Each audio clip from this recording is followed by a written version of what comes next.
तो कल के क्लास में आप लोगों को एक या दो फंक्शनल ग्रुप दे करके उसके स्ट्रक्चर को और जनरल फार्मूला को बनाने के लिए सिखाया गया था और आपको यह वर्क दिया गया था कि आप अन्य फंक्शनल ग्रुप जो आपको पहले लिखाया गया था उस फंक्शनल ग्रुप का आप स्ट्रक्चर अपने से बनाएं और जनरल फार्मूला आप अपने से बनाएं ताकि किसी भी श्रेणी के यौगिक का आपको सामान्य सूत्र प्राप्त हो सके, उसका स्ट्रक्चर प्राप्त हो सके। तो जिन बच्चों ने इस पर मेहनत किया वो अभी बोर्ड पर ध्यान से उसको देख लेंगे और मिला लेंगे कि आपने जो बनाया है वो सही है या गलत है। और जिन बच्चों से यह नहीं हो पाया वो अभी जो मैं क्लास लूँगा उसमें आप सीख लीजिएगा। तो कल के क्लास में मैंने आपको कार्बोक्सिलिक अम्ल और सल्फोनिक अम्ल के फंक्शनल ग्रुप के स्ट्रक्चर को और जनरल फार्मूला को लिखने बताया था। उसके बाद आज आप उसके आगे सीखें। तो देखते हैं उसके आगे अन्य किसी और फंक्शनल ग्रुप को हम लोग उठा के देखते हैं। मान लीजिए कि हमारा फंक्शनल ग्रुप है acid and hydride, acid and hydride. तो बच्चों आज हम लोग इस एसिड एंड हाइड्राइड जो फंक्शनल ग्रुप है इस फंक्शनल ग्रुप का स्ट्रक्चर और सामान्य सूत्र लिखने के लिए सीखेंगे। तो देखते हैं इस एसिड एंड हाइड्राइड का फंक्शनल ग्रुप का स्ट्रक्चर और जनरल फार्मूला हम कैसे लिखेंगे। तो याद कीजिए पीछे वाले बात को कि एसिड एंड हाइड्राइड का फंक्शनल ग्रुप होता है CO.O.CO।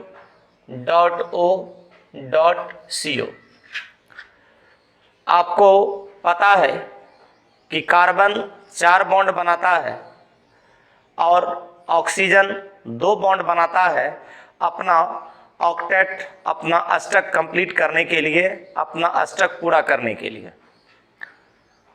और उसके बाद इसमें जितना भी बॉन्ड आपका बच जाता है जो एलिमेंट आपके पास है उस सभी में आप एल्किल ग्रुप को सिंगल बॉन्ड से अटैच कर दीजिएगा तो आपका जनरल फार्मूला बन जाएगा। तो देखते हैं, आइए इस कार्बन पर, इस कार्बन को, जो कार्बन अभी आपको दिख रहा है शुरू में, पहले आप याद कीजिए इसको हमने अंडरलाइन भी किया है।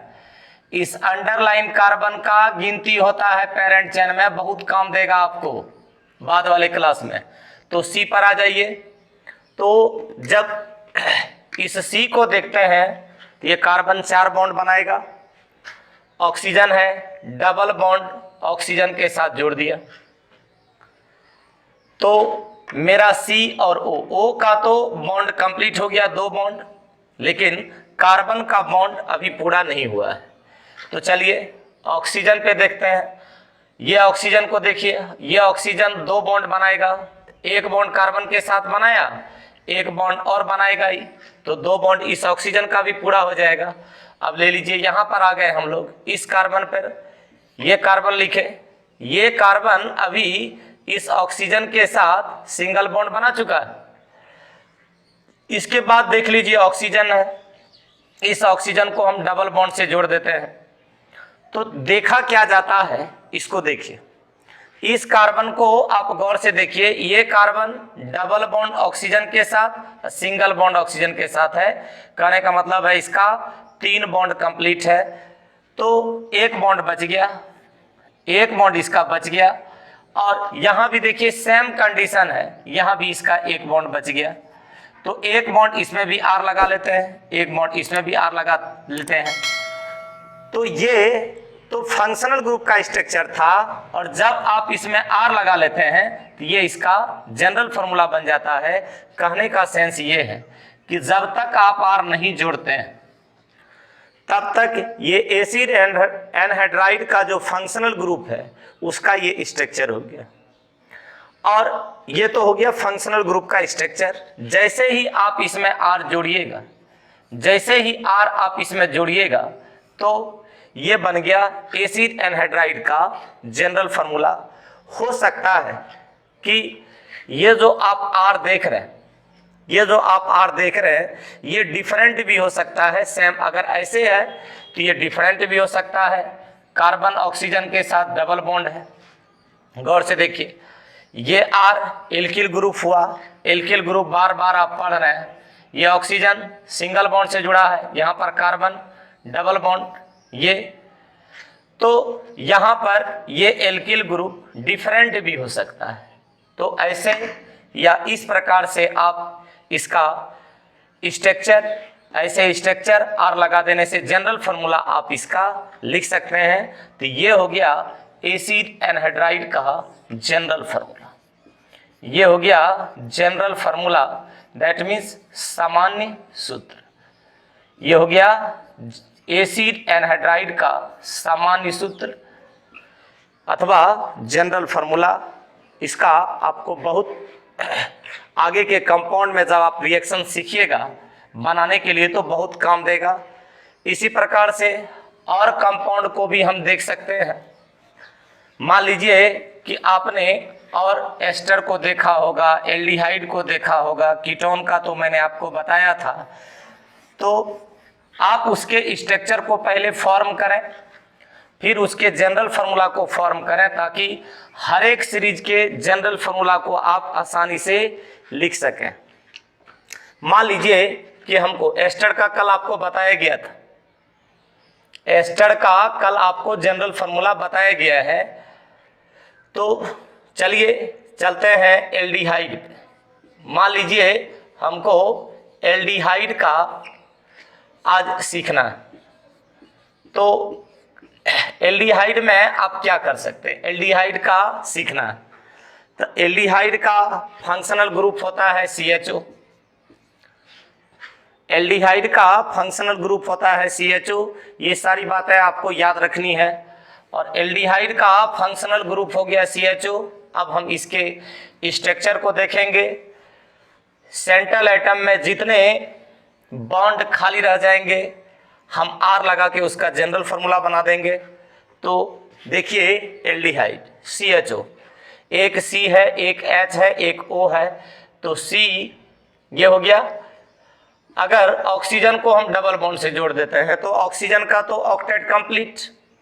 और ये जो H है अगर हम सिंगल बॉन्ड से जोड़ देते हैं तो ये हो गया आपका एल्डिहाइड। ये हो गया एल्डिहाइड का स्ट्रक्चर। अब देखिए इस कार्बन का 4 बॉन्ड पूरा होना था, 2 बॉन्ड यहाँ पर है, ये हो गया 2 बॉन्ड, ये हो गया 1 बॉन्ड, 3 बॉन्ड पूरा किया। 1 बॉन्ड लगा देने से इसका 4 बॉन्ड कंप्लीट हो जाता है। तो इसी के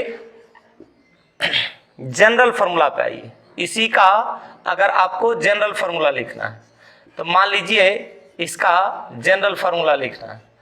तो जनरल फार्मूला लिखने के लिए क्या करेंगे, इसका सामान्य सूत्र लिखने के लिए क्या करेंगे। तो देखिए सेंट्रल एटम में 1 बॉन्ड खाली है, बस 1 R लगा दीजिए।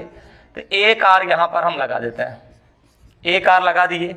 यहाँ पर हो गया H, ये हो गया इसका जनरल फार्मूला। और आप क्या कर सकते हैं, तो और आप क्या कर सकते हैं, ये जो R है जो एल्किल ग्रुप है उसके जगह पर आप इसका जनरल फार्मूला लिख दीजिए CnH2n+1। और यहां से आपका single bond, double bond, H, ये हो गया इसका जनरल फार्मूला। तो जनरल फार्मूला को आप ऐसे रिप्रेजेंट करें, जनरल फार्मूला को आप ऐसे रिप्रेजेंट करें। और एक आपको सिखाया गया था जनरल फार्मूला लिखने के लिए आप रिलेशन निकालिए। जनरल फार्मूला आपको लिखना है तो आप रिलेशन निकालिए कार्बन और हाइड्रोजन के बीच, ऑक्सीजन तो एक ही है, कार्बन और हाइड्रोजन के बीच में आप रिलेशन निकाल लीजिए। अक्सर ऑब्जेक्टिव में पूछा जाता है छोटे क्लास के बच्चे को, जैसे 10th class, 11th class, even कि 12th क्लास के बच्चे को भी ऑब्जेक्टिव में पूछा जाता है जनरल फार्मूला। तो देखिए यहाँ पर आया CnH2n+1 और इसके बाद हमने देखा CHO। रिलेशन निकालने का कोशिश कीजिए। कार्बन का मान आप 1 रखिए, अगर कार्बन का मान आप 1 रखते हैं तो हाइड्रोजन हो जाता है 3 और यहाँ आ गया आपका CHO। ये तो गिनिए और अपने से बनाने का कोशिश कीजिए और बड़ी आसानी से आप बना सकते हैं, इसमें कहीं कोई ज़्यादा दिक्कत नहीं है। कार्बन गिन लीजिए, कार्बन 2 हुआ, हाइड्रोजन देख लीजिए, हाइड्रोजन 4 हुआ, ऑक्सीजन देख लीजिए 1 है। तो क्या रिलेशन इसमें बनता है, ये तो कांस्टेंट है, ये तो ऑक्सीजन 1 ही रहेगा सब में। यहाँ देखिए कार्बन 2 हाइड्रोजन 4, इसका मतलब 2 गुना है, जितना कार्बन है हाइड्रोजन उसका ट्वाइस, हाइड्रोजन उसका डबल, तो हाइड्रोजन डबल हुआ। थोड़ा सा और एग्जांपल आप ले लीजिए, मान लीजिए कि आप 2 रखते हैं, ये तो आपने 1 रखा, यहाँ पर आपने 1 रखा, मान लीजिए कि 2 रखते हैं, 3 रखते हैं, 4 रखते हैं।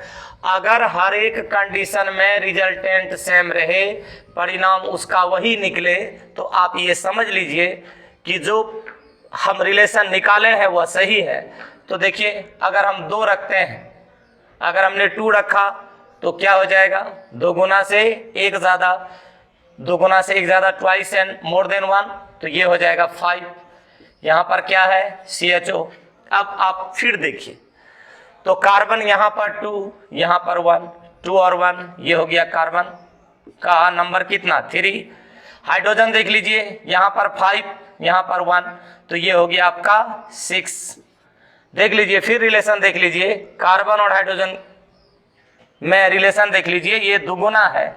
इसका अभिप्राय ये है कि आप जब एल्डिहाइड का सामान्य सूत्र लिखिएगा तो आप इसको और कैसे व्यक्त कर सकते हैं, तो किस प्रकार से इसको व्यक्त करेंगे, तो देखिए कार्बन हम जितना रखेंगे, अभी आपने देखा कि हाइड्रोजन उसका डबल होगा, हाइड्रोजन उसका डबल आ रहा है, हर एक कंडीशन में हाइड्रोजन उसका डबल आ रहा है और ऑक्सीजन हमेशा 1। इसका सेंस ये है कि एल्डिहाइड का जो सामान्य सूत्र होगा, आप इस प्रकार से भी एल्डिहाइड के जनरल फार्मूला को रिप्रेजेंट कर सकते हैं, प्रदर्शित कर सकते हैं।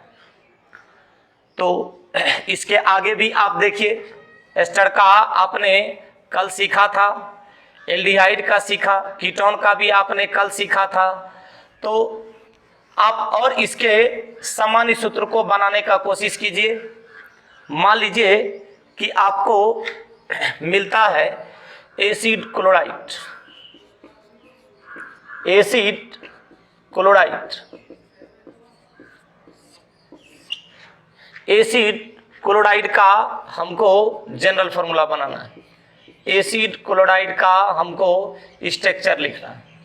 तो क्या बताया गया था फंक्शनल ग्रुप, फंक्शनल ग्रुप बताया गया था COCl, फंक्शनल ग्रुप बताया गया था COCl। अब आइए इसके स्ट्रक्चर पर, तो पता है क्लोरीन ग्रुप 17 का है, हेलोजन परमाणु है, हमेशा यह सिंगल बॉन्ड से ही जुटेगा।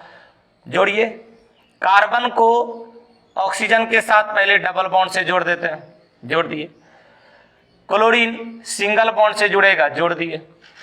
देखिए ये हो गया एसिड क्लोराइड का स्ट्रक्चर। अब अगर आप जनरल फार्मूला लिखना चाहते हैं तो यहाँ पर कार्बन का 1 बॉन्ड खाली रहेगा, इसका मतलब आप एक R लगा सकते हैं। और क्या कर सकते हैं इसमें कि ये जो एल्किल ग्रुप है इसको हम लोग सामान्य सूत्र में CnH2n+1 और COCl लिख सकते हैं। कि ये भी जनरल फार्मूला हुआ, ये भी जनरल फार्मूला हुआ, ये एसिड क्लोराइड का जनरल फार्मूला है। रिलेशन आप फटाफट इसका रिलेशन बना करके अपने से भी देखिए कैसा रिलेशन इसके बीच में होता है, इसके रिलेशन को आप देख सकते हैं। देखिए ये हो गया आपका CnH2n + 1 COCl। रिलेशन देखते हैं, n के मान को रखिए आप, n के मान को अगर हम 1 रखते हैं यहाँ पर, मान लीजिए 1 अगर यहाँ पर पुट करते हैं वैल्यू, तो क्या हो जाएगा, 1 हो गया। यहाँ पर twice and more than 1 CH3 COCl। Relation देखिए, रिलेशन देखने के बाद कार्बन आप देख लीजिए कितना है, कार्बन आपका 2 है और हाइड्रोजन 3 है। इसका कहने का सेंस क्या है कि 2 गुना से 1 कम हो रहा है, ट्वाइस से लेस देन 1 हो रहा है, तो थोड़ा सा और वैल्यू रख करके आप चेक कीजिए। मान लीजिए कि यहाँ पर 2 रखते हैं, 2 रखिए, n का वैल्यू आप 2 रखिए, तो जब 2 रखते हैं तो यहाँ पर 5 हुआ COCl। फिर देख लीजिए कार्बन आपका यहाँ पर 2, यहाँ पर 1 3 और यहाँ पर हाइड्रोजन क्या है 5, इसका मतलब 1, इसमें लेस है, कम है 1। तो आप क्या कर सकते हैं कि इसका जब जनरल फार्मूला हम बनाने चलेंगे, इसका जनरल फार्मूला जब बनाने चलेंगे तो ये है R वाला, वो सब तो है ही, और आप कार्बन और हाइड्रोजन के रिलेशन में क्या कह सकते हैं, कह यही सकते हैं कि कार्बन आप जितना रखिएगा, हाइड्रोजन उसके 2 गुना से 1 कम रहेगा, 1 लेस होगा इसमें, 2 गुना से 1 कम होगा। और आप क्या लगा सकते हैं इसमें, और आप क्या देखें, O देखें और Cl देखें। कार्बन तो यहाँ तक आपने काउंट कर ही लिया था, कार्बन तो यहाँ पर आपने काउंट कर ही लिया था, तो कार्बन यहाँ पर काउंट अगर कर लेते हैं तो क्या हो जाता है, 2 गुना से हाइड्रोजन 2 गुना से 1 कम होगा और OCl इसमें अटैच हो जाएगा। ये आपका बन जाएगा एसिड क्लोराइड का general formula in the respect of relation between carbon and hydrogen. तो इसी प्रकार से अन्य कंपाउंड का भी आप सामान्य सूत्र और इसका स्ट्रक्चर आप लिख सकते हैं। उसके बाद हम लोग इसके नाम पर आएंगे। तो कल जो हमने कंपाउंड पढ़ा था, और भी आप ले सकते हैं। मान लीजिए कि आपको साइनाइड का देखना है, आपको एसिड एमाइड का देखना है, तो किसी फंक्शनल ग्रुप को आप ले सकते हैं, किसी फंक्शनल ग्रुप को ले सकते हैं। एसिड एमाइड, आप मान लीजिए एसिड एमाइड ले रहे हैं, एसिड एमाइड को ही देखा जाए, एसिड एमाइड को हम क्या लिख सकते हैं, एसिड एमाइड CONH2 बनाइए, अपने से भी आप बना सकते हैं। तो नाइट्रोजन को बताया गया था कि मैक्सिमम 5, लेकिन ये 3 बॉन्ड फॉर्म करेगा, हाइड्रोजन 1 बॉन्ड फॉर्म करेगा, ऑक्सीजन 2 बॉन्ड फॉर्म करेगा, कार्बन 4 बॉन्ड फॉर्म करेगा। ये बिल्कुल दिमाग में रख करके आप इसका स्ट्रक्चर बनाइए, और सेंट्रल एटम में जितना बॉन्ड खाली रह जाता है उतना आप R लगा लीजिए, जनरल फॉर्मूला बन जाएगा। तो पहले आप स्ट्रक्चर पे चलिए, आइए कार्बन को ऑक्सीजन के साथ डबल बॉन्ड से जोड़ दिए, ये हो गया डबल बॉन्ड से इसको जोड़ दिया। आइए इधर नाइट्रोजन ट्रिपल बॉन्ड बनाएगा, 3 बॉन्ड बनाएगा नाइट्रोजन। तो देखिए 2 हाइड्रोजन यहाँ पर है, हाइड्रोजन सिंगल बॉन्ड से अटैच होगा, तो हाइड्रोजन सिंगल बॉन्ड से अटैच हो गया। अब देखिए ये हो गया इसके फंक्शनल ग्रुप का स्ट्रक्चर। खास करके जो 10th क्लास के विद्यार्थी हैं वो जरूर इस पर ज़्यादा केयर करेंगे। ये फंक्शनल ग्रुप का स्ट्रक्चर हो गया एसिड एमाइड का। अब हमको अगर इसका जनरल फार्मूला लिखना है, तो देखिए कार्बन का मात्र 3 बॉन्ड पूरा हुआ है, अगर हमको इसका जनरल फार्मूला लिखना है तो हम क्या कर सकते हैं, इसमें 1 बॉन्ड बचा हुआ है, 1 R जोड़ देंगे, ऐसा कर सकते हैं आप। उसके बाद और आप क्या कर सकते हैं, तो ये जो आपका एल्किल ग्रुप है, तो एल्किल ग्रुप का जो जनरल फार्मूला है CnH2n + 1, ये लिख करके और CONH2 दे सकते हैं। अथवा यहां से आप कार्बन और हाइड्रोजन के बीच में रिलेशन निकाल करके भी जनरल फार्मूला बना सकते हैं। तो इस प्रकार से आप एसिड एमाइड का भी जनरल फार्मूला आप लिख सकते हैं। इसी प्रकार से साइनाइड है, आइसोसाइनाइड है। किसी का भी आप लिखते हैं तो अगर आप इसके तरीके को समझ लेते हैं, इसके स्ट्रक्चर को, तो जनरल फार्मूला बनाने में आपको कोई परेशानी नहीं होगी। आप आराम से यहाँ पर भी कार्बन और हाइड्रोजन के बीच रिलेशन लगा के नाम लिख सकते हैं। तो मान लीजिए कि यहीं पर हमको देता साइनाइड, मान लीजिए कि हमको यहीं पर दे दिया साइनाइड, हमको साइनाइड का लिखना। तो जब हम इसमें साइनाइड का लिखेंगे, जब हम इसमें साइनाइड का लिखेंगे तो क्या करेंगे?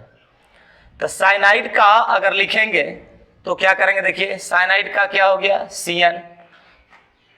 तो साइनाइड का हो गया CN। अब आ जाइए आप इसके स्ट्रक्चर पर आ जाइए।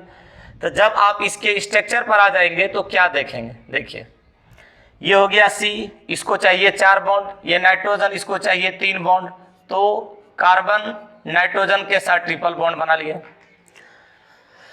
ये हो गया इसका स्ट्रक्चर, ये हो गया इसका स्ट्रक्चर। अब क्या करना है? तो इसका एक बॉन्ड खाली है, एक बॉन्ड खाली है, तो एक बॉन्ड आप लगा देते हैं, एक बॉन्ड लगा देते हैं। इसमें आप क्या जोड़ सकते हैं? R।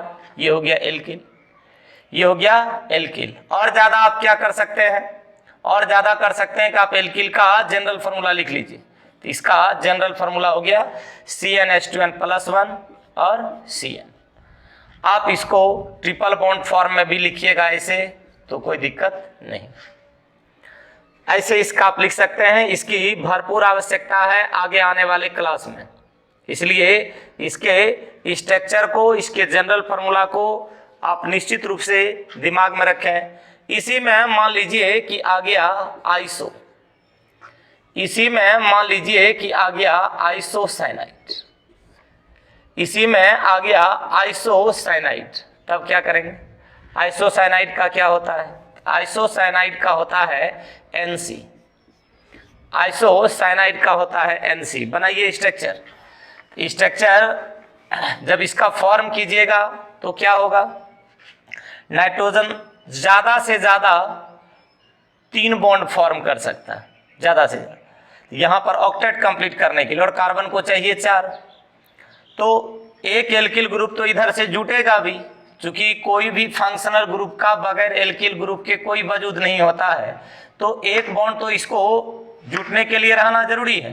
तो नाइट्रोजन अगर यहाँ पर रखते हैं और ये कार्बन है, तो यहाँ पर अगर आप एक बॉन्ड इसके लिए छोड़ देते हैं एल्किल ग्रुप के लिए, कम से कम एक बॉन्ड तो छूटेगा ही, अगर छोड़ देते हैं तो अब ये ट्रिपल बॉन्ड तो नहीं बना सकता है, और कार्बन को चाहिए 4 बॉन्ड, 4 बॉन्ड चाहिए इसको कार्बन को ऑक्टेट कंप्लीट करने के लिए। तो डबल बॉन्ड से अगर आप इसको जोड़ते हैं तो नाइट्रोजन का तो ऑक्टेट पूरा हो जाता है, नाइट्रोजन का ऑक्टेट कंप्लीट, कार्बन का अष्टक पूरा नहीं हुआ है, कार्बन का मात्र 2 बॉन्ड ही पूरा हुआ है। तब क्या करना है?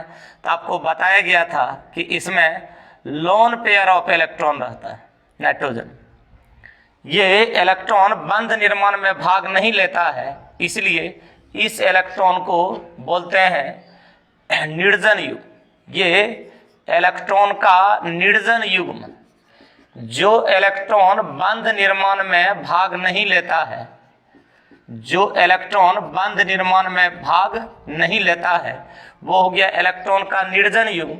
ये हो गया आपका लोन पेयर ऑफ इलेक्ट्रॉन, ये हो गया आपका लोन पेयर ऑफ इलेक्ट्रॉन। तो ये हो गया लोन पेयर ऑफ इलेक्ट्रॉन, ये हो गया लोन पेयर ऑफ इलेक्ट्रॉन। अब ये कोऑर्डिनेट बॉन्ड, आपको कोऑर्डिनेट बॉन्ड अभी आप नहीं पढ़े हैं, लेकिन इस कोऑर्डिनेट बॉन्ड के बारे में आपको बताया जाएगा, जिसको बोलते हैं उप सह संयोजक बंध, उप सह संयोजक बंध।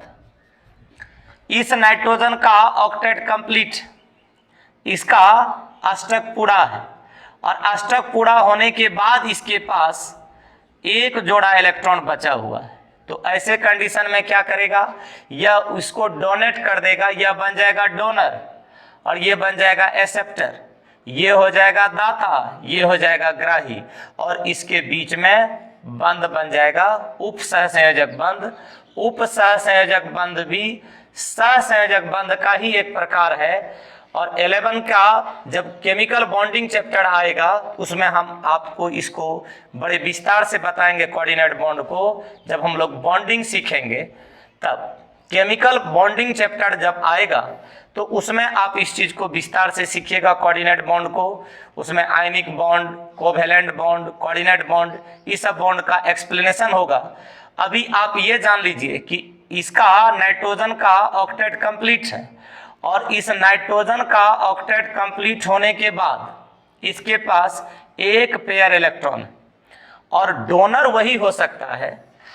दाता कौन हो सकता है? दाता कौन हो सकता है? जिसका अपना ऑक्टेट कंप्लीट होने के बाद कम से कम 1 पेयर या मोर देन 1 पेयर इलेक्ट्रॉन का युग्म रहता है, तभी वह दाता बन सकता है। तो इसको अभी नीड है, इसको अभी आवश्यकता है, इसको जरूरत है इलेक्ट्रॉन के पेयर को। तो ई एक जोड़ा इलेक्ट्रॉन इसको देगा और ये इसको लेगा। ये बन जाएगा आपका ग्राही, ये बन जाएगा ग्राही, ये हो जाएगा एक्सेप्टर। तो ये कार्बन यहां पर हो जाएगा एक्सेप्टर, ये बन जाएगा ग्राही और ये बन जाएगा दाता।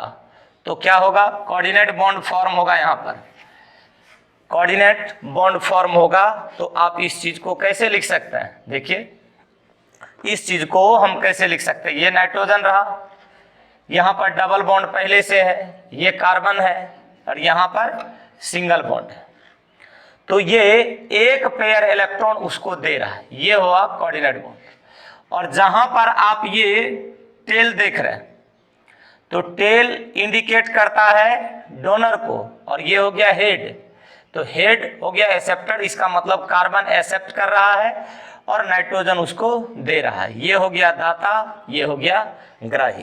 केमिकल बॉन्डिंग में हम इसका विस्तृत विश्लेषण निश्चित रूप से पढ़ेंगे, एक्सेप्टर और डोनर और कोऑर्डिनेट बॉन्ड के बारे में। अभी आप इसके स्ट्रक्चर को देखिए। अब अगर इस आइसोसाइनाइड के जनरल फॉर्मूला का बात करें, इसके सामान्य सूत्र का बात करें, इसका सामान्य सूत्र बनाना, इसका जनरल फॉर्मूला लिखना है। तो देखिए सेंट्रल एटम के साथ एक बॉन्ड खाली, बस एक आर लगा दीजिए, एक आर लगा दिए। एक आर लगा देने से ये हो गया आपका आइसोसाइनाइड का जनरल फॉर्मूला, ये आइसोसाइनाइड का सामान्य सूत्र हो गया। तो इसी प्रकार से और भी फंक्शनल ग्रुप आप ले सकते हैं और उसके जनरल फॉर्मूला को आप आसानी से बना सकते हैं, उसके स्ट्रक्चर को आप आसानी से बना सकते हैं। तो देखिए जो जनरल फॉर्मूला अभी आप सीख रहे थे, जो स्ट्रक्चर आप सीख रहे थे, अब हम लोग पुनः उसके नाम से शुरू करेंगे। तो अभी तक हम लोग सिर्फ कंपाउंड को, ऑर्गेनिक कंपाउंड को आइडेंटिफाई कर रहे थे, उसको पहचान रहे थे उसके फंक्शनल ग्रुप से, उसके जनरल फॉर्मूला से। अब हम लोगों का काम क्या होगा कि जिस श्रेणी का नाम हमने कॉमन या आईपीएससी तो अभी तक बहुत कम कंपाउंड का सीखा है, बिल्कुल छोटा नाम 1-2 सीखा है। तो अब हम लोगों का काम होगा कि शुरू से एक क्रम से सभी कंपाउंड का आईपीएससी और कॉमन नेम को सीखना। तो शेष अगले क्लास में। धन्यवाद।